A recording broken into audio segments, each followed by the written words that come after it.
promoting, of course, the pilot episode of Bachi is finally on Free TV. Grabe, maraming salamat po sa lahat po nagpapunta today dito sa SM Manila. Oh, Jairos, kabati naman natin lahat na nasa SM Manila. Hello po, magandang hapon po sa inyo lahat. Salamat po sa pagpunta. Wow! Wait, Jairos, may kailangan ko makita. Ate-akit mo nga yun. Naloka ako. Ayan o. Saan to kinuha? Saan to kinuha? Saan yan, Jairos? Sa last bracket ko yata yan eh. Pero wala na yun ngayon. Akala ko may ad reveal ka. Wala, marami na nangyari. Ads reveal. Nawala agad namin ang Naintindihan namin dahil nag-klase kayo sa Mad Studios. Oo. Diba? Ganyan talaga pag studios. Balita ko nga si Tash, talagang nawala ng social life nung piniplay, nung film ka dito. Nag-tape ka. Wala na talaga. As in, lahat ng rest days ko went straight to this project. So, all my free time. What? Grabe si Gab. Isang ngiti lang. Hiyawan na. Isa pa nga Gab, isa pa. Gusto niya yun? Parang. Masarap ba yung chicken? Masarap yung manok. Wow! Ay, kaumad ka pala, friend. Kapatid na kaumad. I love it. Oh. Ay, patingin. Ate, wait lang. Ayusin mo yung nagtatatakpan yung pangalan ni Gab. Si Vina, si Yuri, and si Ten, we miss you, Gab. Bakit? Ba't yun na-miss? I haven't seen them in years, but I've known No them way. since No way. Years? 2018. Years. Years talaga. Years That na. is so Tagal na sweet. sila. Uy, maraming salamat sa pagpunta dito sa SM Manila at pagsuporta syempre kay Gab at sa cast ng Bad Genius. Wow. Wait, so, okay, let's start with you, Gab. What was yung talagang pwede mo i-share? Like, intimate lang naman to, di ba, with your fans. Yung pinaka, hindi mo makalimutang memory on set ng Bad Genius. Wala eh. We built, it was really fun kasi I have worked with Jai and Haya, but first time working with Tash, I like what I said, she's her energy ball. And then sa mga ibang cast, it's one of my favorite production talaga. Sila Ate Ja, sila Derek, really fun to work with, but yung pinaka-fun memory ko is siguro yung almost last taping day and yung end of the, namin, yung paikot na shot na last episode, and I really like that episode kasi yun yung pinaka na-amaze ako sa lahat. They did all their best and lahat kami they did their best doon. Tapos especially kay Jai. Oo, si Bang. Si Bang, yun yung na-amaze ako sa kanya. First time ko nagalingan sa kanya. Ano? Wow! Grabe ka! First time na ganun. Wow! Balik mo nga yun, Jai. First time sabi ko, ito pala yung 20 years experience niya in showbiz. Sabi ko, habang pinapanood ko kasi ang haba ng line niya eh, monologue siya. Sabi ko, hype up na ako, okay. Pero rehearsal take, wala yun. Oh, wow! Pagdating sa actual take, ano yung nangyari? Mas magaling pa. Mas magaling pa. Yun! Yes, Bang? Wala akong masabi. Nadali na naman ako ni Gab ng 20 years. Nadali na naman ako ng 20 years. Oo! Nasa ng 20. Industry. Pero yeah, same if our to answer that question, same scene din, same din. Kasi parang nabigyan ako ng, yung sarili ko, nabigyan kaming lahat ng opportunity to really do what we can. Kasi sabi lang ni Direk sa amin, go! Bahala na kayo dyan, walang blocking yan kahit ano, basta sundan nyo lang yung camera, gawin nyo yung gusto nyo gawin. Basta remain with your character, remain with the core, bahala na kayo dyan. Wow! So yun, parang lahat kami, ginawa lang namin yung pagkakaintindi namin sa eksena at pagkakakilala namin sa mga karakter na binuo namin. Very challenging yung, yung scene na yun kasi paikot yung camera. Oo. Bawal kami magkamali. And it was a 12 or 13-minute wow. sequence. So, ang Parang haba, finals din yun. ang haba. Pag nagkamali, we're gonna do it from the top. Oh my gosh. Bawi na So, sinong sinisi nyo? Naman ganun yun. Ano ba yan? Hindi, ako ginagawa ko simula pa lang pa nagkamali ako. Ulit. Para hindi na tumagal, para hindi na umaba. Correct, ganun pa. Pero nakita nyo naman, di ba? Isang part lang yun ng dedication nila, pero isang buong serye na napakagandang nagawa nila, di ba, Tash? Yes. Actually, adding on to that, looking at the effort that the whole team did with the DOP, the cameraman, everything, seeing it now in fruition is really just a dream. Like, it's everything that we've all envisioned, and we're so happy. And obviously, we want to express our gratitude to everyone who's helped with Bad Genius. Oh, and your friendship grew. Yes, actually, alam mo, when someone asks me, ano ba ang most memorable moments sa Bad Genius, my answer is every single taping day was super memorable talaga. There was no bad moments, it was all super good, everyone was enjoying, we all had fun. And I remember, may mga bulalo run pa kayo sa Tagaytay. Tama ba? Yung sinagpag Wow, ko, sure. di ba? First time kong malaman na meron palang sinigang na bulalo. Sarap Oo, no? pero Sakto, di ba, sa gloomy weather, sa Vermont. Yes. Wow! Pero eto na, dito sa, sa serye na lalabas sa Free TV, ano yung pinakagusto nyo talagang ma-enjoy nila? Siguro yung storya at yung craft na binuo namin kasi it's really different from the Thai adaptation, from the Thai series rather. So, iba talaga siya, sobrang tinry namin yung best namin na makarelate talaga lahat ng Filipino viewers natin, lahat ng mga kababayan natin kasi alam namin kung ano yung pinagdadaanan din ngayon ng bansa. So it's really close to what's happening dun sa country natin. And exposing the educational system that we have here in the Philippines. Yes. Ba't nakakadamta? Totoo naman talaga yung show Galing mo mag-host kasi, galing mo Wow! mag-host. Totoo ba? Oo. Ano parang hindi tayo magkasama pag kino-cover mo kayo. Nandito ako sa red carpet yung sa Galleria pa lang Hindi, pero I'm happy na first time ako may host kasi ngayon. Siyempre, The kailangan- energy, I love it. Oh, thank you so much. our honor. Lahat para sa inyo guys, alam ko gaano ka-intense yung pagmamahal sa inyo ng mga fans niyo na nakakausap ko online. By the way. Totoo na, you're one of my favorite pag Ay, wow, totoo. Oh. Ay, alam mo, wala kaming pamaya Sir Vince. Hi. Ay, yung natin, nandito ka ating boss. Hi, Sir Vince. Alam mo na, dagdag kayo, Gab. So, kinuha kayo sa boss ng TV5. Ay, oo, meron daw. Meron yung Q&A na raw. Yun na raw yung gift sa fans pa. Mamaya. So, hindi magtatanong talaga sila. Pero para sa mga hindi pa napapanood yung Bad Genius, dito yung mga random na naglalakad dito sa mall. Isa siyang Thai original. Back in 2018, tama ba, na movie. But of course, we did a very good job with good critique for the series starring you guys. So congratulations. And now, eto na ba? Ready na ba tayo, Pao, sa mga pila natin? Ready na ba ang fans? Q&A po ito.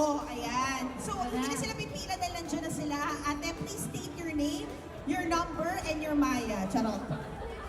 Hello, I'm Ning po from Natasha Squad. Yes! Atasha I'm a Squad. big fan of Tash. Of course. Yeah. Hindi mo naman. Ayun, Tash, I just want to, I'm curious actually, dun sa role na din, di ba? So, when you first read the script, did you actually agree with Sigaw kasi? Natutunaw siya. Rap naman. Like, Alas 4 pa lang. questions kasi- Natutunaw ka na ng mga tao. Yes. Ano daw? When you read the script, did you actually agree with, I mean personally, did you agree with everything she did? And if ever na merong mga things that she did not, that you did not agree with, what are those and why? And yung mga things naman that you agree with, what are those and why? Ganda ng tanong natin. Super curious talaga Parang ako. exams din yung tanong niya. Pero maganda naman ang Oo, tanong. sobra. Very good. Para sa akin, I don't agree personally sa thing. But I also agree with the character of Lynn kasi her reason behind it was for her father. Lahat ng ginawa niya para sa pamilya, which is also very relatable dito sa Pinas. Siyempre naman kasi family is number one. Yun. Yeah. Go ahead, ate. Po, I'm Maya po. Team po ako ni Atash. Nice. From Atash Squad. So, ang question ko is, for all of you, what was the biggest lesson that Bad Genius has taught you? Na parang, bukod dun sa sinabi ninyo na parang collaboration and teamwork will beat the system. So, on your own perspective, what are the lessons that you've learned in Bad Genius? So Bad Genius is that teamwork makes the dream work. Yan talaga. We all have to work together towards one goal, and obviously if we all work together, a lot of great things comes out of it. For me, there are no shortcuts. mas maganda pa rin pag pinaghirapan mo yung isang bagay. It's all gonna be worth it kasi there's always gonna be Baka mamaya magulat consequences. siya sumami. So, yun. Ayun, siguro always choose kindness. And kumbaga, at the end of the day, if whatever gifts that you have in life, kung matalino ka, make sure na gamitin mo siya sa tama. Thank you so much. Grabe yung mga tanong nila, no? Pang-reporter. Ito yung mga tanong nila, pang-reporter. Ang ganda Ano naman ang workshop muna sa'yo to? Yes! Baka tanong mo talaga yan, tapos binigay mo lang sa akin. Hindi naman. Maganda question. Ito guys, 1 o'clock. Galing. Hello po sa inyo lahat. Hello po. I just want to congratulate all of you. Lahat po kayo ng sub. Super galing niyo po the best. And dahil, ayun po, I'm Ina din po from Atasha Squad Idol. And gusto ko na po itanong dahil syempre sa lahat ng naging yung taping nyo, how will you describe your bonding with each other? Na-click agad eh. Kasi yung first time we all met, syempre naman we were all very nervous. Tapos when we had our first workshop, everything went super well. Tapos we started going out after tapings. Pagkatapos ng mga tapings namin, we started going to Tagaytay, doing more adventures. Tapos every take was always so much fun. Kahit sobrang mabigat yung eksena, okay naman, we were always laughing after every take and always having a good time. That's where I can say I was super, super grateful and super lucky to be with this cast. Actually, nalungkot ako nung last taping day. Parang, after nung last shot, parang, there were no proper goodbyes. Yeah. And I was telling the prod, sana meron kaming parang getaway, getaway, parang goodbye party or something. Kasi Rap parang party, parang 6 a.m. na kasi kami natapos nun. 6 may araw na, and then pagod na lahat. And kailangan namin matapos that day. And I was like, I wish I could have, spent more time with them.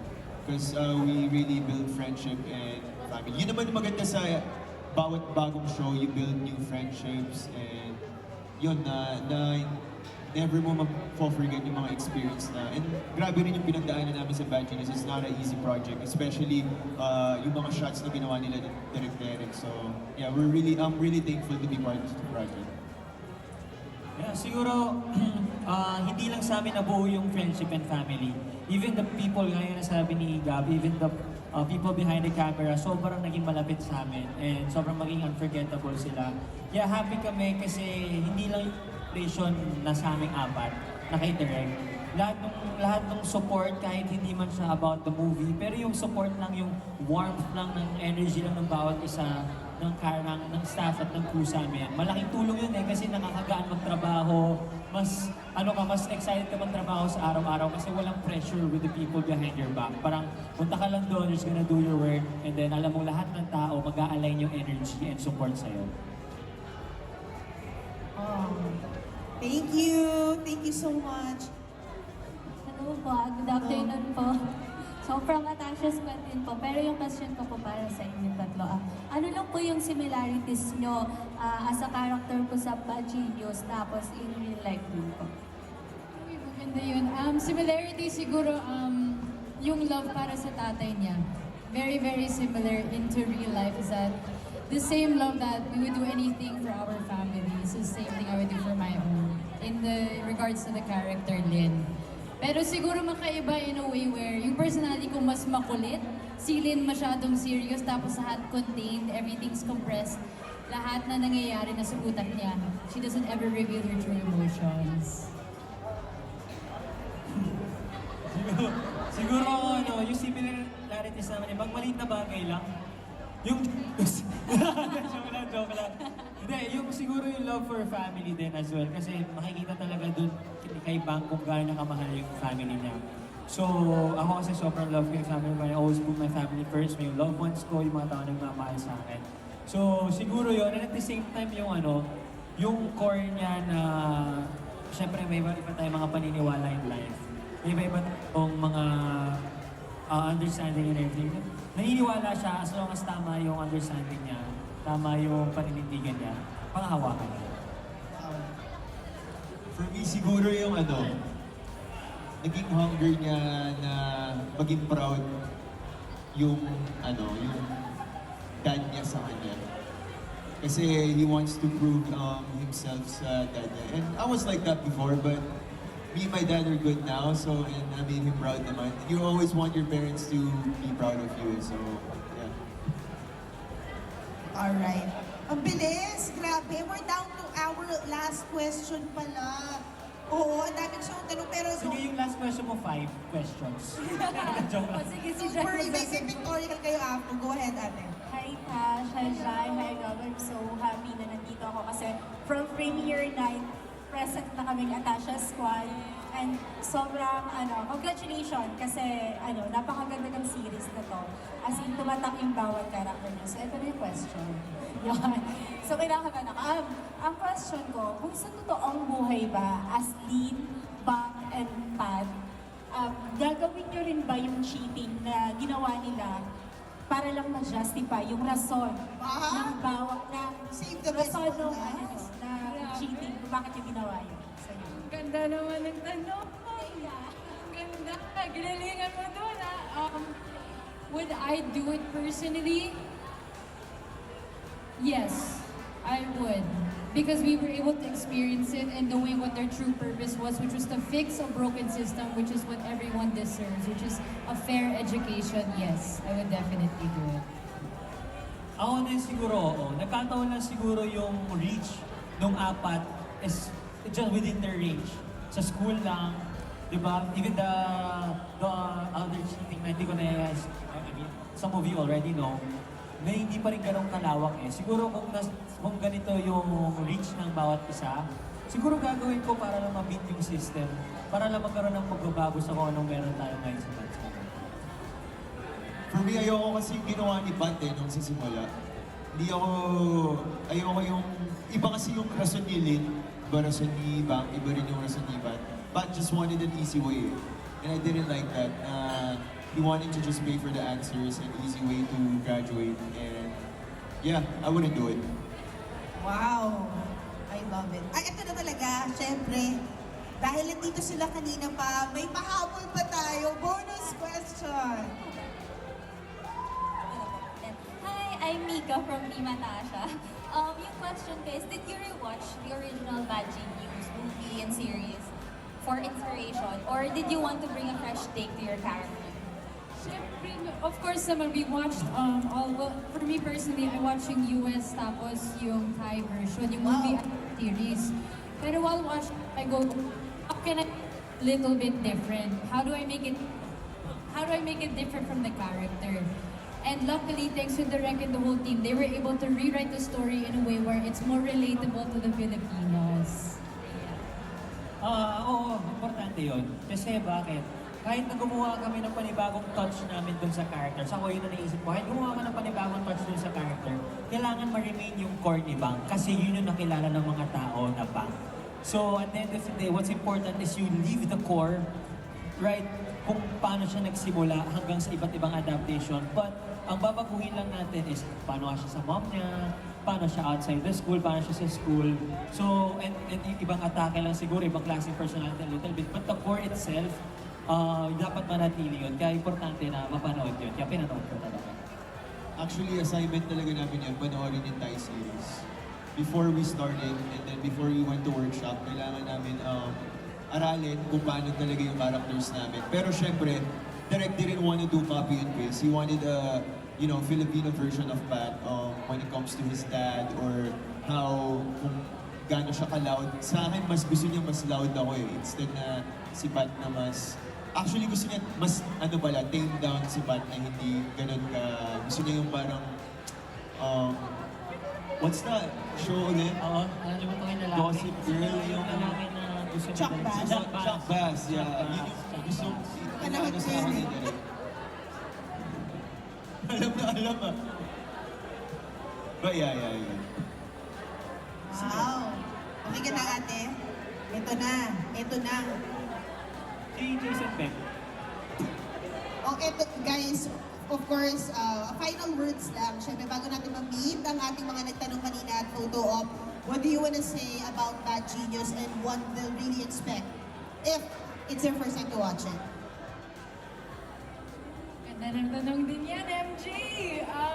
What to expect? Of course, this is gonna be a new touch to Bad Genius. This is the Philippine adaptation. And for me personally, I just want to thank everyone for coming here today. And I want to, more importantly, thank everyone who's been supporting Bad Genius from the very beginning. Maraming salamat po sa inyong lahat.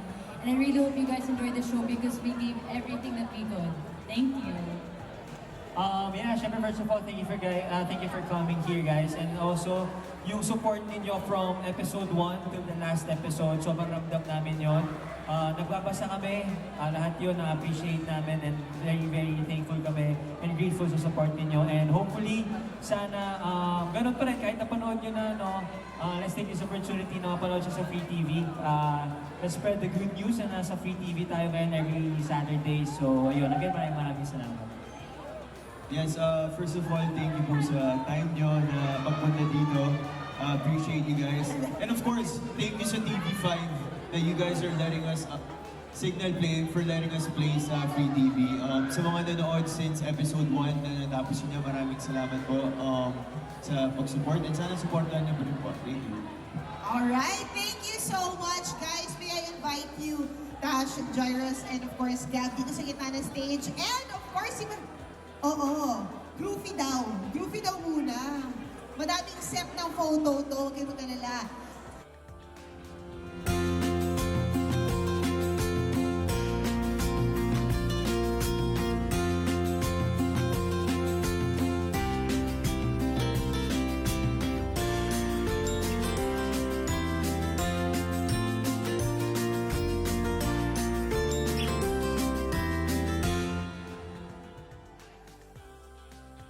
Sulit ang pagpunta rito sa SM Manila. Alright?